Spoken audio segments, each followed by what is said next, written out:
Perfeito. Boa noite, então, a todos e a todas, mais uma vez, né? Agora online e gravando, né? Para aqueles alunos que não puderam acessar hoje, né? Para que possam acessar aí depois, né? A aula que vai ficar gravada. Fazer um lembrete, acredito que ninguém está assistindo pela primeira vez hoje, né? Pelo menos dos que estão online agora, né? Mas lembrar que o link é sempre o mesmo de acesso, né? Então, se por acaso vocês tiverem qualquer problema com a plataforma aula de acesso, enfim, né? Vocês podem acessar pelo mesmo link, né? Que vai estar disponível, tá? Salvo se aconteceu o que aconteceu em Gravataí essa semana, tá? Porque eu recebi na quarta, eu dei aula na terça, na quarta-feira eu recebi que semana que vem, na terça, daí, eles vão ter uma aula magna, né? Que vai ser transmitida online. Até se vocês quiserem, eu posso mandar para vocês também, né? Para quem não tiver que assistir a aula na terça, né? Pode ser uma boa pedida assistir essa aula magna, tá? Confesso para vocês que agora não me lembro exatamente o assunto, tá? Mas tá, é marketing digital, tá? Para quem de repente tem interesse em marketing digital, né? Eu posso disponibilizar ali o link para inscrição, tá? E aí o que aconteceu, né? Como daí tem um link específico da aula magna, daí naquele dia, né? Mas em regime de exceção, o link para acesso da aula não vai ser o que eu disponibilizei para os alunos durante todo o semestre, vai ser o da aula magna efetivamente, tá? Só se acontecer alguma aula magna nesse interim, né, numa sexta-feira, o que é meio raro, tá, pessoal? Geralmente os coordenadores evitam de fazer aulas magnas ou outros eventos na sexta-feira, porque geralmente é o dia que tem menor quórum na instituição, né? São os dias que são ofertados um número menor de turmas também, então eu imagino que eles não façam na sexta, mas se por um acaso fizerem, né? Claro que eu coloco já aviso na plataforma antes, né? Avisando, ó, o link para aula magna ou palestra, painel, enfim, né, eu coloco daí lá o link específico e coloco um aviso, né, para que vocês não se percam. Mas, no geral, né, a aula é via esse link aqui mesmo, tá? Eu vou compartilhar agora com vocês aqui a minha tela, tá? Deixa eu...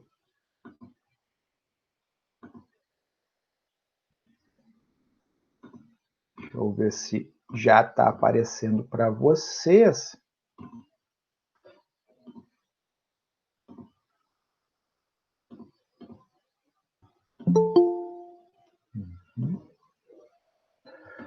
Está aparecendo a plataforma aula aí para vocês? Por favor.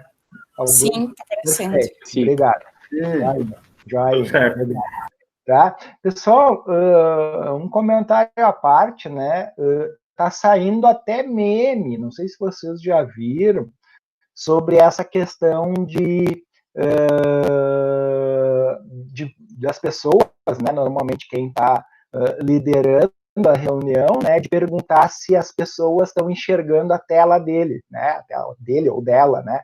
E aí é um cara numa reunião presencial perguntando, né, daí para as pessoas se eles enxergam a tela dele, né? Daí tipo foi meio que, vamos dizer assim, um vício, né, dessa época de coronavírus aí, né? Achei um memezinho aí meio interessante, né? Até me arrependi na hora de ter gravado para mostrar para vocês. Não vi, né? E depois também acabei não procurando. Mas enfim. Pessoal, no plano de aprendizagem da turma de vocês, que eu estou entrando aqui na minha máquina,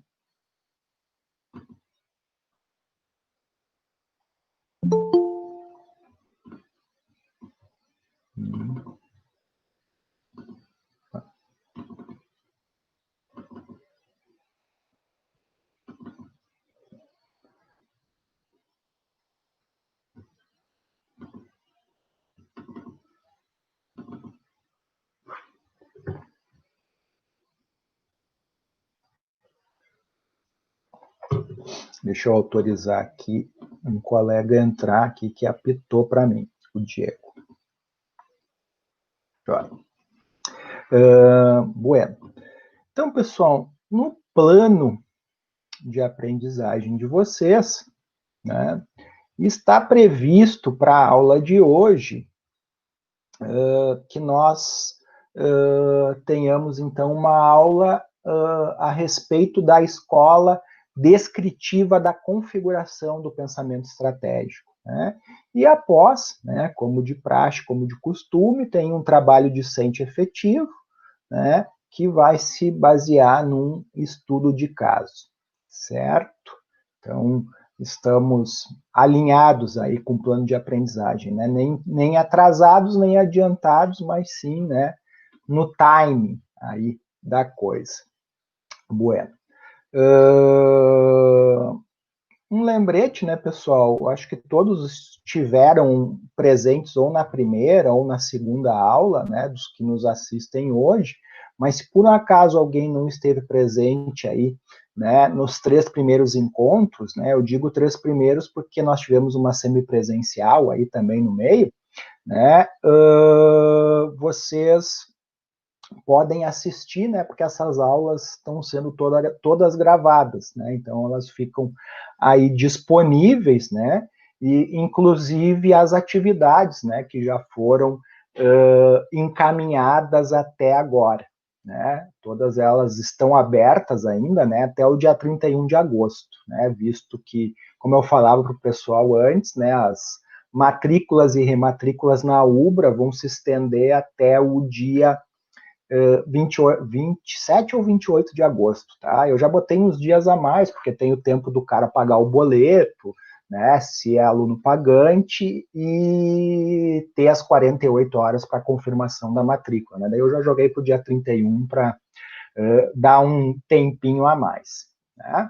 Bueno, como eu estava comentando antes, né, que o Lemuel tinha me perguntado sobre aquela atividade da análise SWOT, o que eu preparei em relação a ela, né, antes de nós, então, entrarmos, né, na escola descritiva da configuração, né?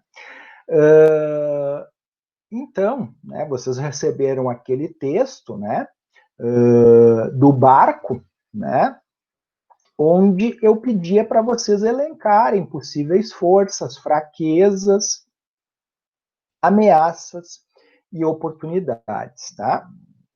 E a partir do que vocês postaram, até segunda ou terça, não me recordo quando é que eu elaborei agora exatamente essa síntese, tá? O que eu vi lá, né? Em alguns casos, né, vocês diziam a mesma coisa, mas com palavras diferentes, né? Natural, né? Cada um sobre a sua ótica, né? Inclusive, eventualmente, para alguns, algumas coisas poderiam ser forças e outras fraquezas, dependendo do ponto de vista, né, pessoal? Vamos pensar assim, dependendo da área da empresa, né, vamos supor estoque, por exemplo, né? Estoque é uma questão que é sempre uma briga dentro das empresas, né? Porque, na verdade, em geral, a área de vendas, o comercial, o marketing, eles querem produto na gôndola, né?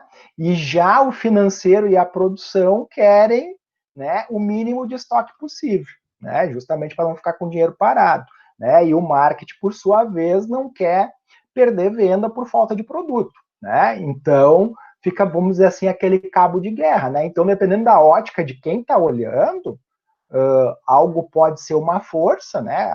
Baixo volume de estoque, como pode ser uma fraqueza, né? Então, tem muito essa questão da ótica também, de quem está olhando efetivamente aquele item, né, que foi estabelecido ali. Então, pessoal, em termos, então, de forças, tá? Um item que apareceu bastante foi o fato do barco ser de fácil operação, né? Ele é um barco relativamente simples, né? Então, isso é algo, né, que, vamos dizer assim, qualquer um pode operar, né, e isso torna ele atrativo para as mais variadas pessoas, né. Ele é fácil de transportar, também é um outro item importante, né, quem já teve aí, né, vou pegar um exemplo aí, jet ski, por exemplo, sabe que não é muito fácil de transportar o bicho por aqui, pelas nossas estradas aqui. Não tanto até por causa das estradas, mas sim de onde, né, descer com o jet ski para a água, né? E eu estendo isso até Santa Catarina, o problema, né? Embora a Santa Catarina tenha mais pontos assim onde tu pode descer com ele, ainda assim é um problema, né? Lá no caso dos Estados Unidos, geralmente isso já é mais adaptado, né? Porque eles têm uma cultura muito grande de caça e pesca lá, né? Aqui a gente tem, mas bem menos, né? Garantia do motor também é um item, né, que se entende como entenderam como uma força. A questão da bateria ser autocarregável, né, o fato do barco ter uma boa capacidade de carga, ser estável, né, ter boa estabilidade, ao mesmo tempo ele também não é catabundo, que nem diz a minha filha, né, ele é robusto, né, não é um artigo vagabundo, né, com perdão da palavra. Não contrai dívidas, né, sem dependência de terceiro, né, porque o texto dizia que a empresa trabalhava com capital próprio, né, então, de fato, ela não dependia de terceiros, né, isso é interessante, né, pelo fato de não contrair dívidas, né, tem alguns que, por exemplo, poderiam ver isso, né, pessoal, vamos dizer assim, como uma fraqueza, porque não o fato de não contrair dívidas, né, não sob essa ótica, mas operar com capital próprio poderia ver como uma fraqueza, né, porque está sempre colocando o seu dinheiro na frente, né, muitas empresas gostam de operar com o dinheiro do próprio cliente, né, recebe antes e depois, né, starta a produção, ainda mais hoje que, por exemplo, a pessoa já pode comprar, né, parcelar no cartão, por exemplo, e a empresa recebe no dia seguinte, né, ou em alguns casos até no próprio dia, né, claro que tem aí uma taxinha aí de 1,99%, 2 e pouco, dependendo da maquininha, né, mas de qualquer forma, né, para alguns é melhor operar com capital do terceiro, startar sua produção, né, após efetivamente o negócio fechado, né? Então, aqui um exemplo da questão da ótica aí que eu falei para vocês. Depois, em termos de fraquezas, né, a baixa flexibilidade de negociação, né, eles não tinham muito, né, nenhuma diversidade de modelo também, né, era um modelo, né, com poucos opcionais, né, de diferenciação. Baixa velocidade, né, também era um outro item. O frete por conta do comprador, né, também era uma fraqueza, foi considerada uma fraqueza aí nos que eu li, né. Não ter recebíveis, né, tipo, ela operava, né, recebendo praticamente à vista, né, então ela não ficava com recebíveis, até para negociar, eventualmente com o banco, algo do gênero, né, e o fato de ter apenas um assento, né, se constituindo, né, como um barco individual, né. Depois, nos fatores externos, né, as oportunidades, a localização favorável, né, o fato de estar dentro dos Estados Unidos, né, que é um país, como eu falei antes para vocês, que tem uma cultura, né, de caça e pesca bem forte, parceria estratégica com o fornecedor, né, para garantia, boa possibilidade de venda de opcionais ou do barco, né, para outras regiões, né. Vejam que o seguinte, aqui também, por outro lado, né, o fato de ter um só assento, né, e de repente ter que comprar outro assento para o barco, é visto, né, pode ser visto como uma oportunidade de vender para aqueles que de repente até já adquiriram o produto, né, ver se eles não querem adquirir o outro assento, né, e, enfim, né, dá para customizar um pouco mais. Mercado consumidor de tecnologias sustentáveis, né, também foi um item apontado, e lei favorável à caça e pesca no estado, né, no estado especificamente onde eles produziam, né, isso de fato, né, ajuda bastante, né, para um barco que é utilizado para pesca. Né? As ameaças, uma eventual rixa territorial, né, de repente com outros players, né, que possam surgir. Possível crise financeira poderia acarretar dificuldade de vendas à vista, né? Isso é um fato, né? O cara com capital próprio, se tem, né, qualquer intempérie aí, pode ter eventualmente dificuldades, né? Existência de produtos substitutos, né, como os barcos a gasolina também, né, foi citado como uma ameaça, e surgimento de concorrentes, né, com melhor capacidade de negociação de pagamentos. Né? Então, aqui, né, se falava da baixa flexibilidade de negociação ser uma fraqueza, e além de ser uma fraqueza, ela gera uma ameaça, né? Podem surgir concorrentes com melhor capacidade de negociação, né? E aí me suplantar efetivamente nesse mercado. Acho que eu peguei assim, né, o principal que apareceu. Eu não sei se alguém de vocês, de repente, né, especialmente quem fez agora, né, durante essa última semana, se tem alguém que de repente lembrou de alguma coisa aí que eu não citei, enfim, fique bem à vontade, tá, pessoal? Não me deixem só. Ô, professor. Sim, Jandler. Eu não fiz trabalho porque até então só achei positivo, não achei nada de fraco. Uhum. Agora vendo, assim, agora vendo, eu tenho vários mesmo, mas na hora vários positivo. Perfeito, perfeito. Não, tranquilo. De fato, né, exige aí um pouquinho de imaginação, né, especialmente no ambiente externo, né, o texto, acho que é bem rico em itens de ambiente interno, mas de ambiente externo não adentra tanto, né, a gente acaba fazendo algumas suposições muito por conta do país, por exemplo, onde acontece o estudo de caso, né, que é nos Estados Unidos, enfim, que se sabe dessa cultura deles de caça e pesca, né, embora a questão da lei, né, no estado aí é uma coisa que, né, ali esteja dentro do artigo, né, porque é uma coisa que eu não sei em qual estado americano é proibido, não é proibido, isso, né, ficaria inviável de saber. Prof, Daiane, sim. Eu coloquei que a empresa, como fraqueza, que a empresa não fazia análise de vendas, ela não tinha o conhecimento de quem comprava seus barcos e com qual propósito comprava seus barcos. Perfeito, como fraquezas, né? Eu coloquei como fraqueza. Eu vou acrescentar aqui para ficar na nossa versão final, tá? Não faz análise de vendas, deixa eu só ir botando um por um, não faz análise de vendas, né? Não conhece o cliente. Eu vou botar não conhece o cliente, né? Acho que eu coloquei, nós colocamos, eu e minha dupla, a gente botou falta de uma área de marketing, né, voltada para isso. Tá. Que está incluindo essa parte da Ele diz que ele não tinha, o empresário ele não tinha controle de qual anúncio era mais lucrativo, eles não cuidavam muito dessa parte. Foi outra fraqueza que eu botei, o empresário não tinha controle de qual anúncio era mais lucrativo, ele não tinha nenhum programa promocional sistêmico.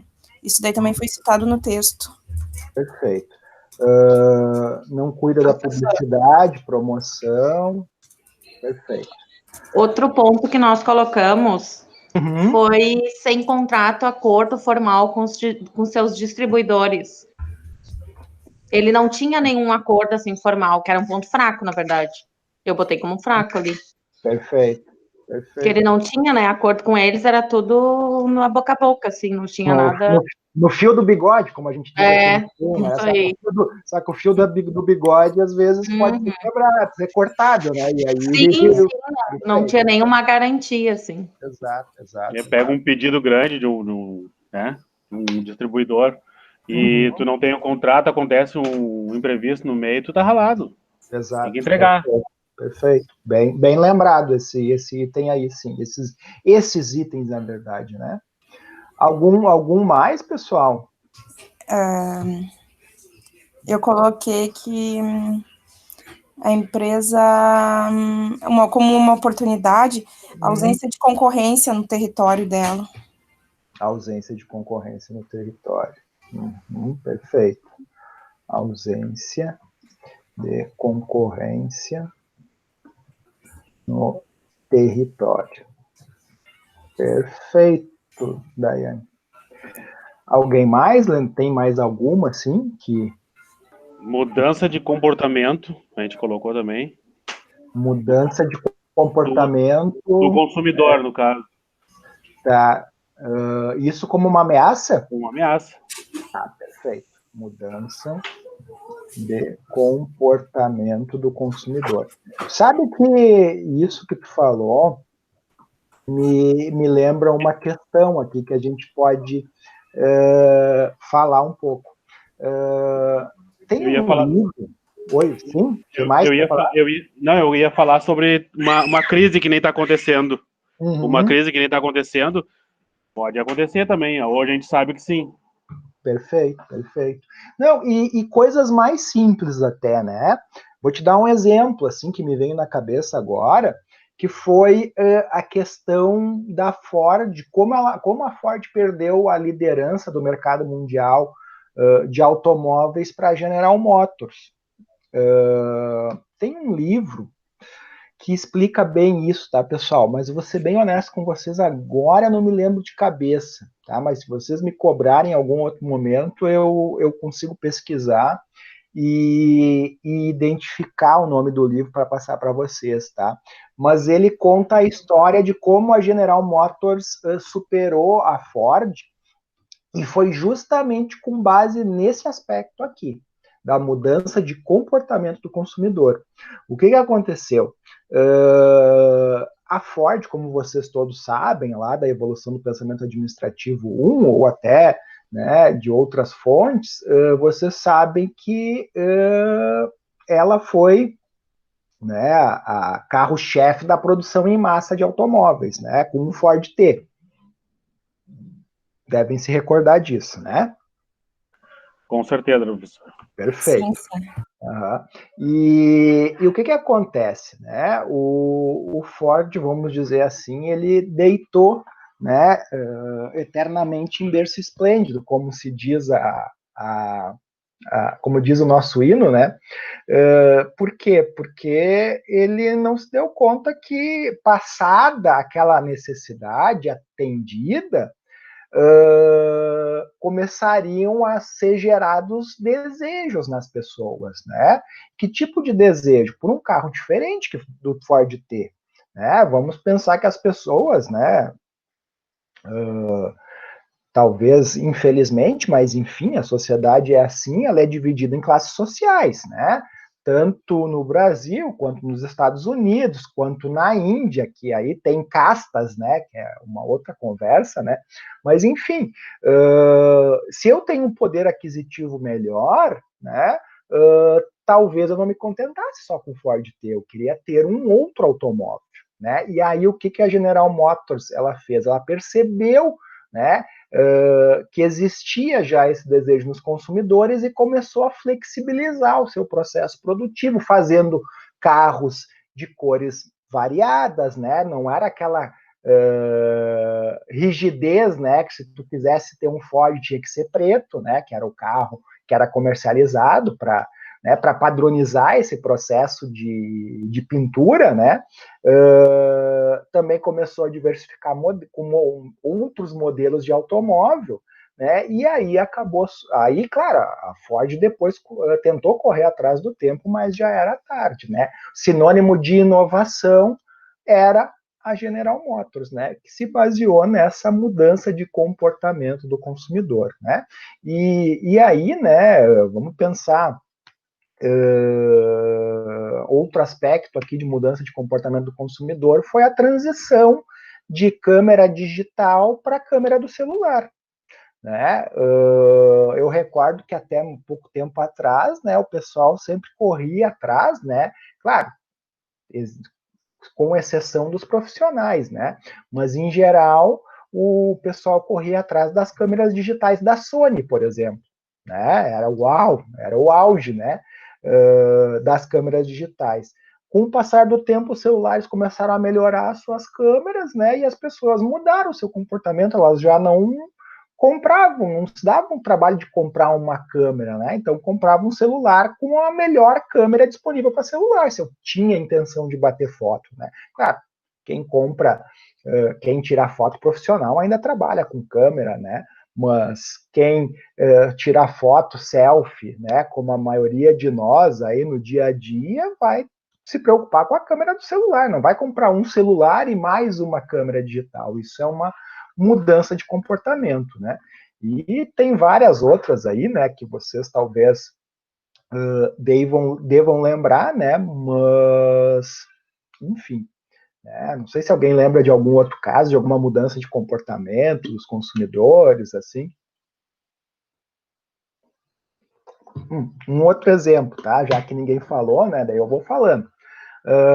É a própria passagem de aluguel de filmes para streaming de filmes, né? A Netflix veio com uma proposta inovadora e uma empresa que era uma gigante do setor, a Blockbuster, veio abaixo, né? Porque não se deu conta dessa possibilidade, dessa mudança de comportamento. Sim, Daiane. Os aplicativos de transporte também. Antes, o transporte, tu tinha que recorrer a táxi, né? Que era bem caro. E depois, depois, a partir do Uber, Pop, a gente tinha um transporte mais em conta, né? Perfeito. É outro item que mudou muito, né? Um item que mudou muito mesmo, né? No teu setor, né, Daiane, se a gente pegasse ali os anos 90, anos 80, então nem se fala, né? Voar era algo... surreal, era só para rico mesmo. Exatamente, né? Tu ia numa... Quando a Gol entrou no mercado, eles tornaram as passagens mais acessíveis, né? Eles começaram a oferecer barrinha de cereal no voo, eles conseguiram pôr no mercado uma passagem mais competitiva e as outras empresas tiveram que seguir o exemplo deles, tentar reduzir custos para oferecer uma passagem mais barata também. Exatamente, e vamos ser bem honestos, né, Daiane? Não precisava ser nenhum guru do setor para saber que isso ia acontecer, porque isso já vinha acontecendo em outros países, né? Já existiam tarifas, voos low cost. Sim, low cost, empresas low cost. Exatamente, já é uma coisa assim, era muito corriqueiro, tipo, era só eles antenar que precisavam tomar a dianteira antes que alguém viesse e fizesse, né? E fizeram. Sim, lá na Europa as pessoas conseguem comprar passagens para ir de um país a outro a um custo bem barato, mas aí tu não tem alimentação, tu não tem nenhum tipo de bebida no voo, tu não tem a bagagem inclusa, tu não tem nada na passagem. É uma passagem super barata, mas tu consegue comprar num preço bem acessível e tu não, só que tu daí não tem todas essas facilitações, né? É verdade, né? Eles têm muito isso, né? Inclusive, o pessoal às vezes de repente vai para a Europa achando que é mais barato viajar de trem-bala do que de repente de avião. Não é não, viu? É mais barato às vezes de avião. Exatamente, às vezes. Até eu acho que por conta do território ser, às vezes para ti de um país a outro na Europa o avião ele percorre um trecho, uma distância menor do que tu atravessar o país, por exemplo, tu ir do Rio Grande do Sul até Manaus, a aeronave gasta muito mais combustível, então eles também não conseguem ofertar uma passagem tão mais barata assim. É verdade, bem lembrado. Joia. Agradeço a Daiane aí pela contribuição. Jander, pode falar, eu vi que tu abriu o microfone agora. A gente vê vocês abrir o microfone, é como vocês levantassem a mão, né? Mesmo que vocês desistam, a gente pega no ar. Ô, professor. Oi. Compras através do e-commerce é uma mudança de comportamento também? Também, sem dúvida nenhuma, né? Na verdade, o e-commerce veio crescendo ano a ano, né? Isso desde final da década de 90, né? eu me lembro que comprava CD no Submarino, meu Deus do céu, né? No início do e-commerce. E agora, com essa pandemia, isso está surreal, né? Os Correios falam em 30%, 40% no aumento de compras online e aí que precisam ser despachadas, né? A Amazon está abrindo um centro de distribuição, vai abrir um em Nova Santa Rita. O Mercado Livre pretendia em Gravataí, mas vai para Santa Catarina, né? Mas também abre aqui no Sul, né? Isso está bombando mais do que nunca. Prof, as empresas agora estão recorrendo a empresas de transporte, assim, tipo, transportadora do Joãozinho, para levar os seus produtos, porque elas não podem mais contar só com Correios, porque depois, sei lá, o Correios está em greve, qualquer coisa assim. Então, eles contratam empresas bem pequenas, regionais, para levar os produtos e, tipo, a gente compra uma coisa pela internet e chega, tipo, muito rápido. Terceirizando 15 dias, eles estão terceirizando exatamente. O que tu demorava dias para receber, agora tu recebe em 2, 3 dias, já estão batendo na tua porta entregando o produto que tu achava que ia demorar uma semana no mínimo para chegar. Perfeito, perfeito. E inclusive muitas delas, né, tem aquela possibilidade, claro, agora não está sendo tão utilizada, né, mas de tu retirar na loja, ou seja, né, muitas vezes ela não precisa vir do CD lá de São Paulo ou de algum outro local, né, ela tá aqui, o produto está numa filial aqui próximo, que eles só acionam a filial agora para te entregar aqui do lado.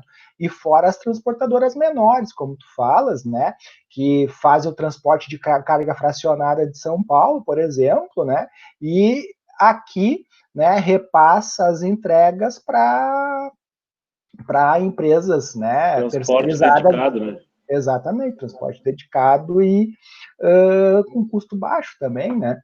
Então, a coisa está andando bastante, né? Está mudando bastante. Eu mesmo, né, pessoal, vou ser bem honesto com vocês, lá na loja, por exemplo, com a minha esposa, né? Claro que a gente já iniciou um negócio mirando o e-commerce, né? Mas a gente teve que e andar muito mais rápido do que havíamos pensado, né? Íamos implantando a coisa aos poucos, na verdade, ou a gente implantava, né, quando abriu, ou não vendia, né? Então, Instagram, por exemplo, Facebook, site, né, tudo operante para não perder venda, né? Porque de fato é algo que tem feito a diferença, né? Nós estamos vendendo mais online do que no ponto físico, de fato, né? Mesmo no período ali que nós tivemos ali de 1 mês e meio, 2 meses abertos, né, porque aqui em Canoas se flexibilizou mais do que, por exemplo, em Porto Alegre, né, mesmo naquele período, no comparativo, né, das vendas, né, foi maior no online. Diria que 70-30, para vocês terem uma ideia. Isso que a loja é no centro de Canoas, né? Então, vocês têm uma ideia da diferença, efetivamente. Bueno, eu agradeço a todos aqui. Fala, Jandler. O que vende? Pau de selfie? Não. Celular? Não, é roupa feminina. É que a loja da minha esposa, né? Eu vou lá de metido, né? Na verdade. E muito bonitas as roupas, por sinal. Uma hora eu quero ir lá comprar. Obrigado. A hora que essa pandemia permitir, né, que o pessoal possa ir de um lado a outro, aí facilita, né? Ué. Então, pessoal, a gente falou bastante aí de mudanças de comportamento, né, de forças, fraquezas, ameaças e oportunidades. Eu vou salvar aqui, tá? E aí depois do dia 31 eu posto lá, né? E aí fica como material de revisão depois para vocês lá para a G1, tá bom? Então, sem mais delongas, vamos para o assunto da aula de hoje, efetivamente, né? Que é a escola da configuração, né, que é uma escola descritiva, né, ela não prescreve, né, como a empresa deve se comportar, ela, na verdade, ela cita características de comportamento a partir da estrutura organizacional da empresa, né? O que é a estrutura organizacional da empresa? Né? É essa figurinha aqui, né? Que é uma representação aqui, né?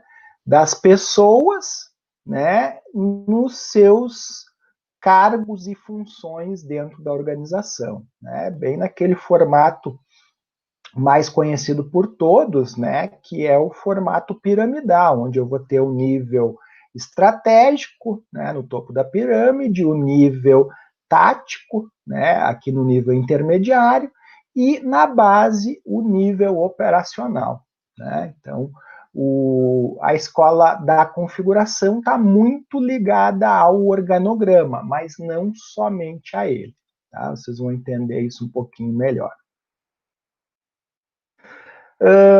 Então, né, primeiramente, né, o Mintzberg e o Ahlström, né, no livro Safari da Estratégia, que inclusive é o livro base, né, das escolas da estratégia, ele divide as organizações em 7 modelos. Tá? O primeiro deles seria a organização empresarial, né? O segundo, a organização do tipo máquina, o terceiro modelo da organização profissional, o quarto modelo da organização diversificada, o quinto da organização inovadora, o sexto da organização missionária e o sétimo da organização política, né? Ele configura, então, as empresas em 7 tipos de arranjos, em 7 tipos de modelos, né, por assim dizer.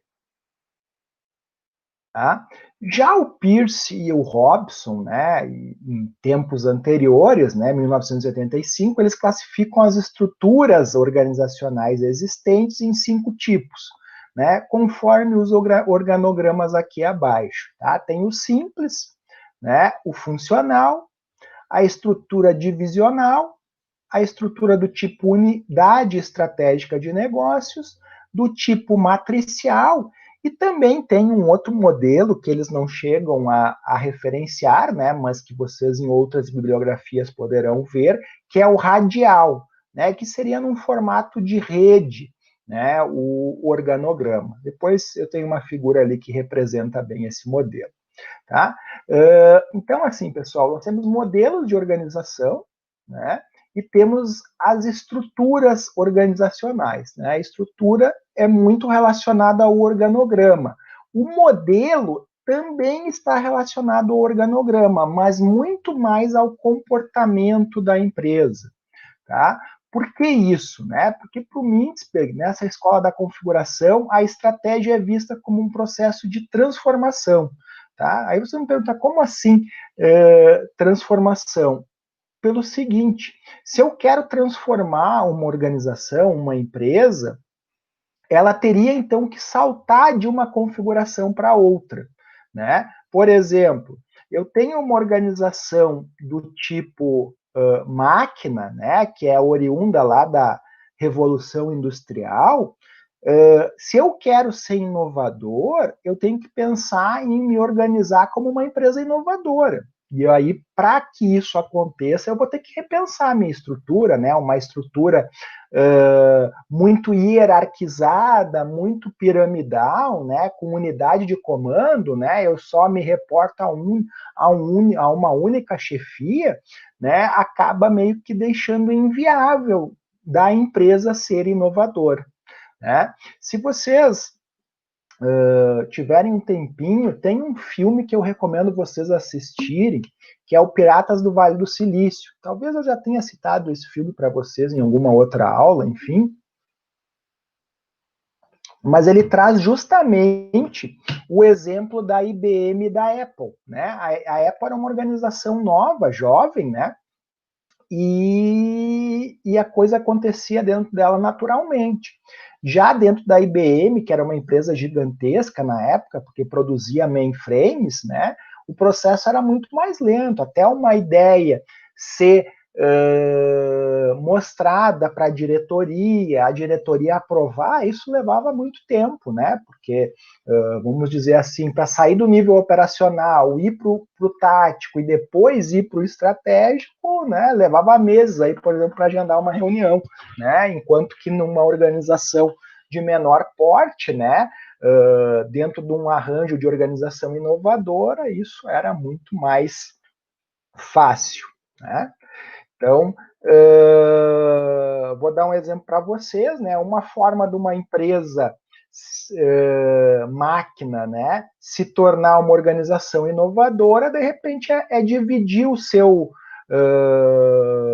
produtos em unidades estratégicas de negócio, né? Porque daí eu tenho uma centralizadora, mas tem unidades menores espalhadas, cada uma trabalhando num produto especificamente, por exemplo, ou trabalhando de forma matricial, cada parte da minha estrutura trabalhando num projeto em específico, né? Então, é dessa forma, né, que ele se refere a essa questão do salto, né? Para que eu mude, né, eu preciso também muitas vezes que a minha estrutura organizacional também mude, né? Então, é nesse sentido, né? Então, cada uma das configurações, então, descritas por esta escola, suportaria um modo diferente de estratégia a ser seguida e também um tipo de estrutura organizacional a ser seguido. Claro, não é regra, tá? Muitas vezes o modelo, né, eu posso ter um determinado modelo e a estrutura mais indicada para aquele modelo é mas de repente a empresa opera com outro tipo de estrutura. Isso pode acontecer. Quando eu começar a mostrar os desenhos aqui para vocês, acho que isso fica mais claro, né? Então, o entendimento da configuração organizacional seria o quê? O ponto de partida, né, para a formulação, então, da estratégia corporativa, né, a partir da configuração da minha empresa, né, isso é ponto de início, então, para formular a estratégia da empresa, né? Então, dentro daquele modelo das 7, né, dos 7 modelos de organização, o primeiro deles é a organização empreendedora, né, que o Mintzberg e o Alstrand, eles demonstram esse tipo de empresa nesse formato aqui, né, com uma única chefia, né, e funcionários, basicamente, né, uma estrutura estreita no topo, né, e mais larga na base, né, exatamente como a estrutura organizacional simples, né, que o Peirce, né, nos comenta, né, onde eu tenho aqui, por exemplo, o proprietário administrador e os funcionários já, né, eu não tenho intermediários entre o dono e os colaboradores, né, geralmente isso acontece naquelas empresas menores, né, que estão iniciando, enfim, né, por isso que a organização empreendedora e que utiliza a estrutura simples na maioria das vezes, né, ela é jovem, né, a estrutura realmente é simples, né, uma vez que todos se reportam, né, todos conversam efetivamente pelo tamanho da empresa, ela tende a ser mais informal, né, mais flexível também, centralizada, né, uma vez que o dono está muitas vezes na mesma sala que todos os demais colaboradores, né, e eventualmente até pode ter um ou poucos gerentes, né, mas o mais comum, né, é essa relação direta aqui, né, e aí o grupo de trabalho operacional, efetivamente. Depois, pessoal, eu tenho a organização máquina, né, que na maior parte das vezes opera numa estrutura organizacional funcional. Tá? Esse tipo de organização foi projetada a partir da Revolução Industrial. Tá? Pensem que, né, lá no início da Revolução Industrial, a maior parte das empresas eram estruturadas dessa forma aqui, né, de forma simples. Só que com a complexidade que os negócios foram ganhando, né, vamos pensar uma Ford, por exemplo, né, que começa a se tornar uma gigante, né, em volume de vendas, para acompanhar esse crescimento, a estrutura foi inchando também, né? E aí são criadas assessorias, né? Se tem uma grande estrutura, então, para projetar e manter os sistemas de padronização, né? Ela é formal, né, pessoal, porque fica difícil, né, ser informal numa empresa muito grande, né? Ela é centralizada, então, no eixo vertical, né? Isso ainda permanece, né, a questão da centralização, né? Só que diferente da simples, onde eu tenho um pequeno número de gerentes intermediários, ou até nem tenho, né? Já na organização máquina eu já vou ter um grande número de gerentes, né? Justamente porque precisa ser controlado o trabalho operacional. Né? Vamos dizer assim que essa época foi quase, a gente pode dizer assim, a época do gerente capataz, né, que era o cara que efetivamente ficava verificando, né, se tudo estava correndo dentro da produção como deveria acontecer. Né? E aí nós temos aqui, né, no organograma funcional a presidência, né, as diretorias, eventualmente eu tenho assessorias, né, e logo abaixo, né, dos diretores eu vou ter gerentes, depois dos gerentes, por exemplo, aqui no diretor de finanças eu vou ter um gerente financeiro, vou ter um supervisor de contas a pagar, um supervisor de contas a receber, né, tesoureiro, etc, etc. Né? Então, vou ter aí os 3 níveis aí representados, né, tático, estratégico e operacional, né, com linhas aí bem definidas. Depois, pessoal, eu tenho a organização profissional, né, que é um certo avanço aí em relação à organização máquina, né?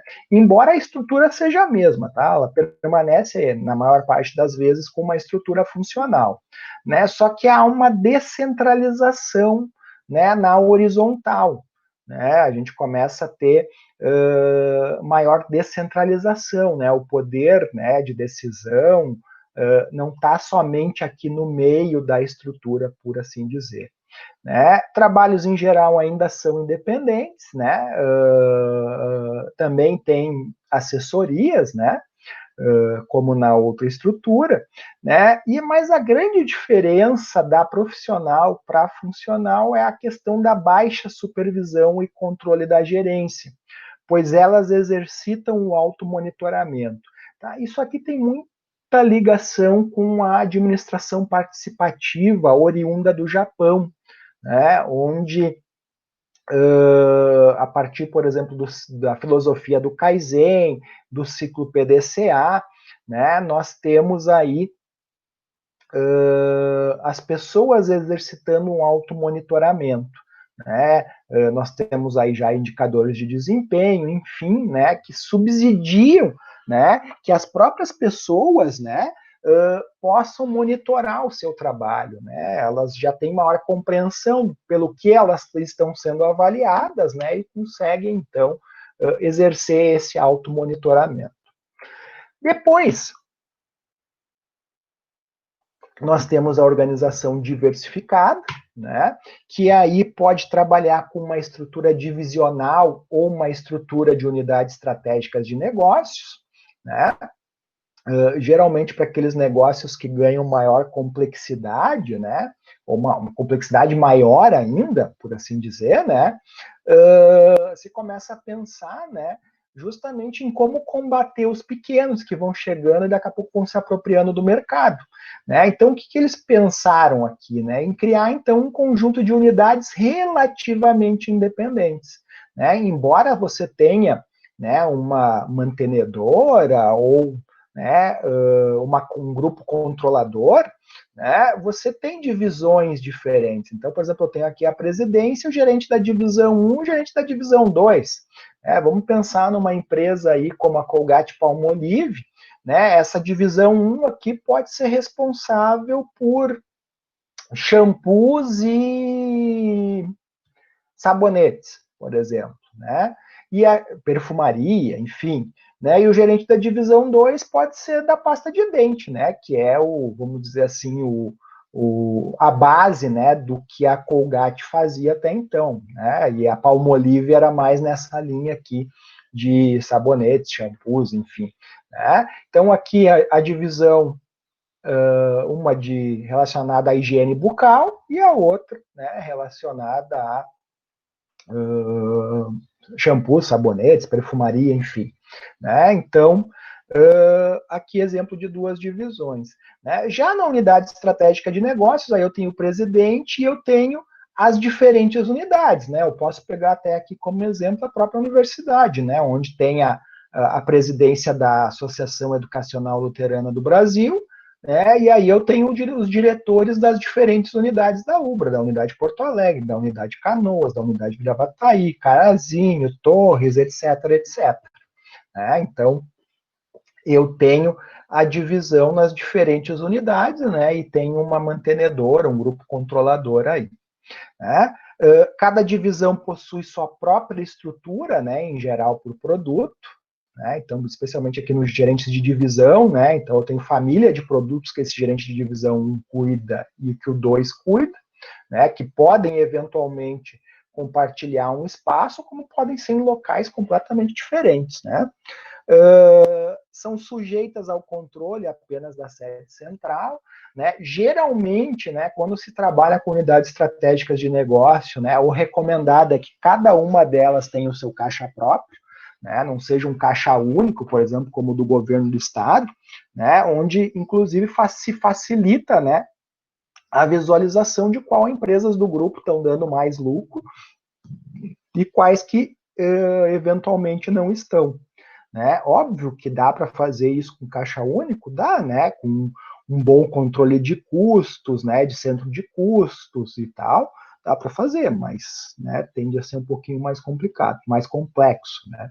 Mas enfim, dá para fazer também. Né? E as assessorias auxiliam a sede e as controladas, né? Isso também é bem comum, né? Para não duplicar, né? Funções, muitas vezes, né? Áreas como RH, jurídico, contabilidade, enfim, elas acabam fazendo, assessorando todas as unidades e não tendo uma para cada unidade, né? Até para não duplicar aí eventualmente funções aí, né, desnecessariamente. Depois nós temos a organização inovadora, né, que em geral, né, trabalha com uma estrutura matricial, né, ela é estruturada a partir de projetos, né, onde a linha tracejada aqui, né, indica a separação do nível administrativo do operacional, né?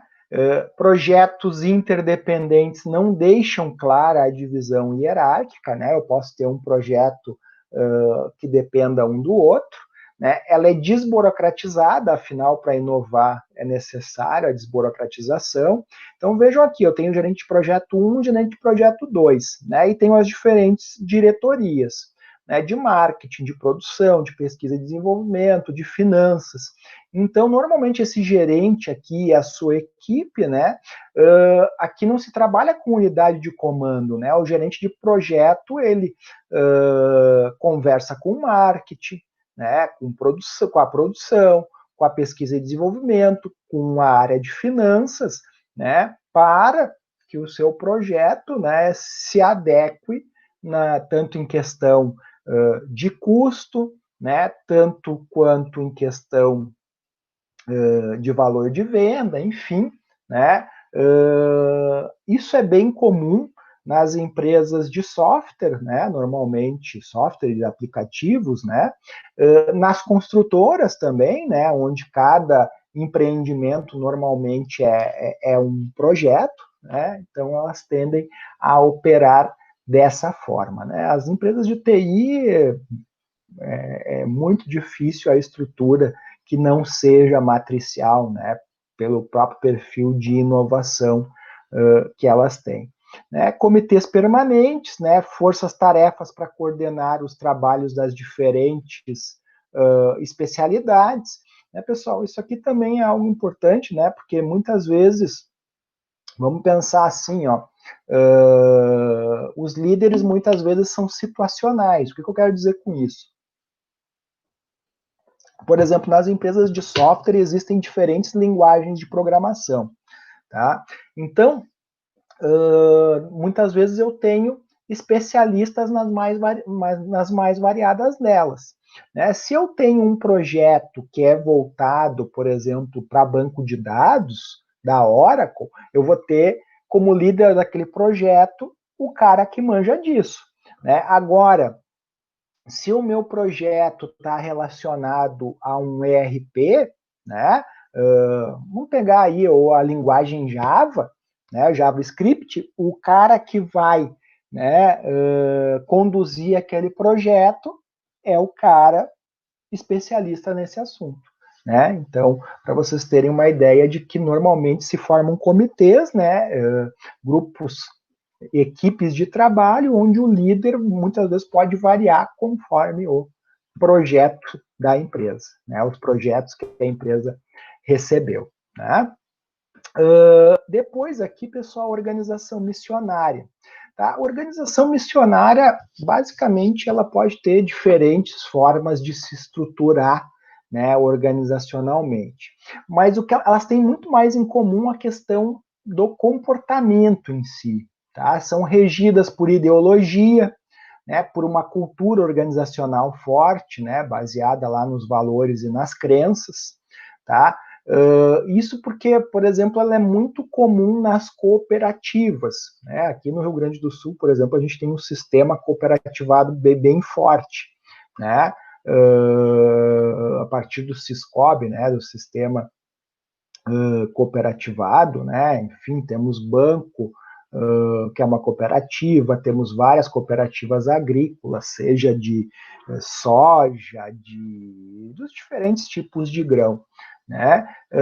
E nelas, normalmente, os membros tendem a ser encorajados a se reunir, né? Diminuindo a especialização, a divisão de tarefas e a diferenciação entre os níveis, né? Então, por isso que, inclusive, algumas delas adotam esse modelo aqui de estrutura radial ou em células, né? Onde eu tenho aqui o presidente, né? Por exemplo, e aqui tenho as diferentes diretorias e depois aqui os cooperativados, tá? Mas aqui, pessoal, aqui na minha experiência profissional, tá? Às vezes eu tenho visto muitas empresas usarem esse desenho de organograma, mas na verdade a empresa funciona, né, bem no formato piramidal mesmo, né? Tipo, só o desenho é que é radial, no resto, né, o comportamento é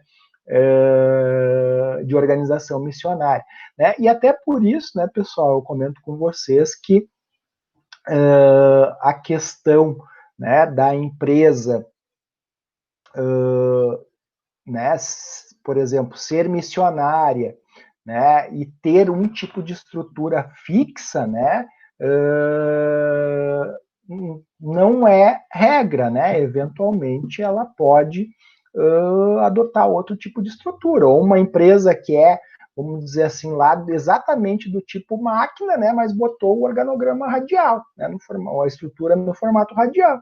E, na verdade, não é, né? Ela é uma organização máquina super formalizada, burocratizada, enfim, né? Então, muitas vezes, o desenho efetivamente não representa, né, o modelo de organização, né? Mas, no geral, né, quando estão adequadas, né, a estrutura e o modelo de organização obedecem mais ou menos esses casamentos aqui que eu expus até agora. Né? Pode ver que aqui, por exemplo, tem aqui uma cooperativa que eu botei aqui o organograma e o formato de organograma dela é bem no formato de máquina mesmo, de organização máquina, né? Então, né, não, com várias assessorias aqui, né, enfim, né, numa estrutura bem funcional, né, com funções, cargos e tarefas, enfim. Bueno, depois, por último, pessoal, e não menos importante, nós temos a organização política, né, que é marcada mais do que pelo desenho da estrutura, né, por conflito, por separação das diferentes partes e por ser geralmente transitórias. Pessoal,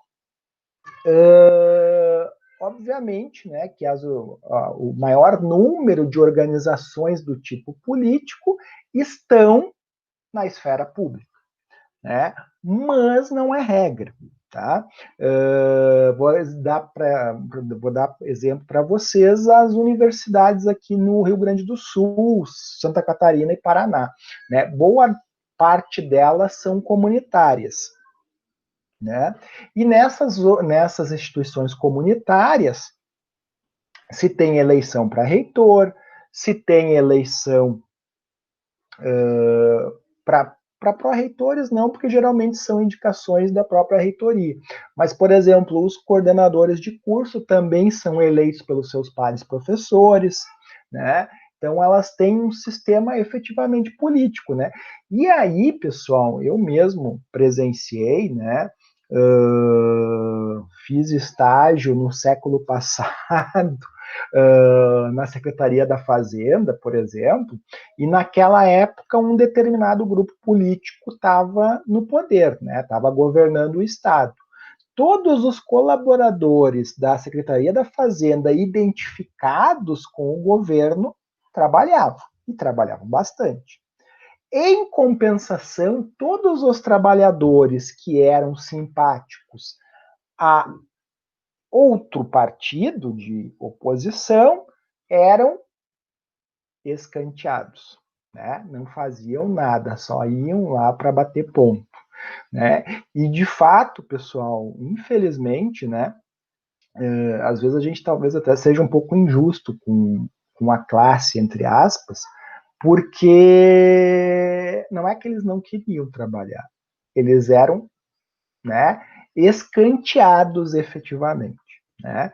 Então, isso infelizmente é algo que acontece nesse tipo de organização, né? E infelizmente é o que, pelo menos eu presenciei, não sei se alguém teve experiências desse tipo, né?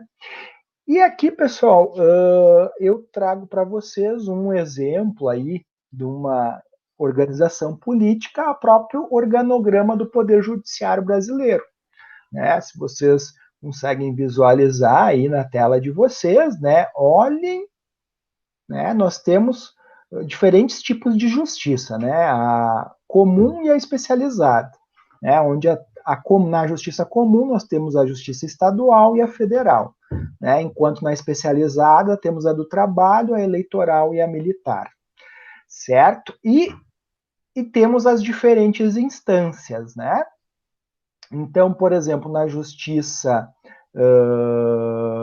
estadual, né, temos o juizado, né, principal, depois o tribunal regional, né, e depois lá o STF, né, depois, né, temos aqui, né, vamos pegar aqui na Justiça do Trabalho, né, a Vara do Trabalho, Tribunal Regional do Trabalho, Tribunal Superior do Trabalho, o STF. Aqui na Justiça Eleitoral, né, as próprias varas de justiça eleitoral, o Tribunal Regional Eleitoral, o Tribunal Superior Eleitoral e STF, né? E, pessoal, vejam que, de certa forma, isso aqui explica um pouco por que muita coisa caduca no Brasil, né? Porque vejam o seguinte, né? Se há necessidade de passar por todas essas instâncias, primeira, segunda, até a instância extraordinária, né? Quem é que vai preso, por exemplo, no Brasil por crime do colarinho branco? Né? Sem querer polemizar, né? Mas já polemizando, eu particularmente sou contra, né? Manter em liberdade prisioneiros em segunda instância, né, que foram julgados culpados em segunda instância, porque, né, se a gente parar para pensar, aí muitos processos eventualmente vão caducar ou as pessoas vão morrer antes de cumprir pena, né? Então, de fato, né, particularmente eu entendo que, né, de primeira instância realmente, eu acho complicado, de repente a pessoa já cumprir pena, porque ela foi julgada por um único juiz, né? Mas a partir do momento que ela foi julgada em segunda instância, onde se tem um colegiado de juízes, aí, ao meu ver, né, não haveria necessidade de mais um novo julgamento para efetivamente haver, né, a prisão, enfim, né, o cumprimento da pena. Mas opinião minha, né? Então veja o número de instituições aqui que nós temos, né? E obviamente o quanto isso é burocrático, né? Então esse é um problema, né? Bueno, então pessoal, né? Já finalizando, então, né? Uma frase do Mintzper, do Austran e do Lampel. Né? Deve-se enfatizar que cada configuração, né, cada um desses modelos, né, da maneira a qual está apresentada é idealizada, uma simplificação, de fato, uma caricatura da realidade. Nenhuma organização real é exatamente como qualquer uma das configurações mencionadas, embora algumas cheguem bastante perto. Ou seja, né, normalmente as empresas elas se assemelham mais com um ou outro modelo, mas eventualmente, óbvio, elas podem estar num meio termo, né, elas podem estar quase que num modelo misto, até porque muitas vezes elas estão fazendo isso por querer, né, ou sem querer. Por querer no sentido de quando estão, por exemplo, crescendo, né? A empresa vai se tornando, né, mais complexa, né, vamos dizer assim, e vão se estabelecendo mais controles, e ela vai ficando, né, vamos dizer assim, por exemplo, no formato máquina, né, assim como pode ser, né, nesse caso até sem querer, mas isso acaba acontecendo, como pode ser planejado, né, vamos dividir o negócio nas nossas famílias de produtos, né, para sermos mais eficazes aí na entrega dos resultados de cada um desses produtos, né? Vamos ter uma visão mais orientada por processos, enfim, vamos trabalhar de forma matricial, por exemplo. Né? Então, pode ser planejado, né? Como pode ser até mesmo não planejado, né? Mas, de fato, as empresas vão se assemelhar mais a um modelo ou outro, né? Ou vão ser uma mistura de dois, eventualmente até mais modelos. Certo? Tranquilo até aqui? Sim. Tranquilo? Beleza, meus caros. Então, tem uma atividade aqui, já fruto, então, dessa nossa conversa, certo? Ela está aqui, né, no dia 21 de agosto, né, a apresentação, né, que vocês assistiram, né, o PDF dela está aqui nesse link aqui que está em azul, né, e aqui nós temos a atividade em si, né, que é o exercício sobre a escola da configuração e as estruturas organizacionais. Eu vou entrar aqui, tá? Deixa eu ver. Mas eu teria que entrar no perfil, acho que de um de vocês. Tá? Sim. Bom, vou falar aqui primeiro, né, e depois eu entro ali. Após assistir a aula do dia 21 de agosto, né, e ler o texto em anexo sobre estruturas organizacionais, tá? O texto em anexo é esse aqui, tá? Além da aula, tá? Eu deixei aqui um texto junto, né, que aí é o texto mais focado e única e exclusivamente na estrutura, né? As estruturas organizacionais nos 5 tipos, tá? Interessante, né, vocês darem uma lida para, de repente, reforçarem mais, né, o embasamento de vocês, né, na hora de responder as questões, né, aqui falo de cada uma delas, da funcional, divisional, unidade estratégica de negócios, matricial, né, as vantagens, né, desvantagens de cada uma delas, né, então, aconselho a vocês a darem uma lida, né, não é texto não é um texto muito grande, né? São 6 páginas, mas vejam que boa parte delas tem figuras, né? Então, não é nada do outro mundo em termos de leitura, tá? Acho que uma leitura antes de fazer os exercícios vai dar mais bagagem para vocês responderem as questões, que são: primeira, em qual dos modelos de organização e tipos de estrutura a empresa escolhida por vocês mais se enquadra, né? E aí eu peço para vocês desenharem um organograma e justificarem a resposta de vocês, tá? E aí a segunda pergunta é se esses, né, modelo e tipo de estrutura, se vocês consideram eles, né, o mais indicado. Sim, não, por quê? Né? Parece aquela brincadeira de criança, né? Só que lá não podia falar sim, não e por quê, né? Aqui tem que falar se sim, o porquê sim, se não, o porquê não, né? Mas no caso de não, eu peço que vocês formulem um novo modelo de organograma para a empresa, tá?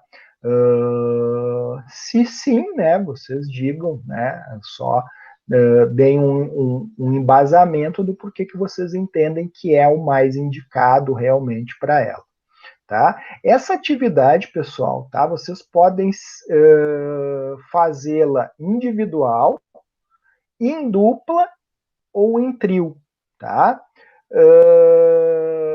Porém, né, como no exercício anterior também, todos vocês devem postar, tá?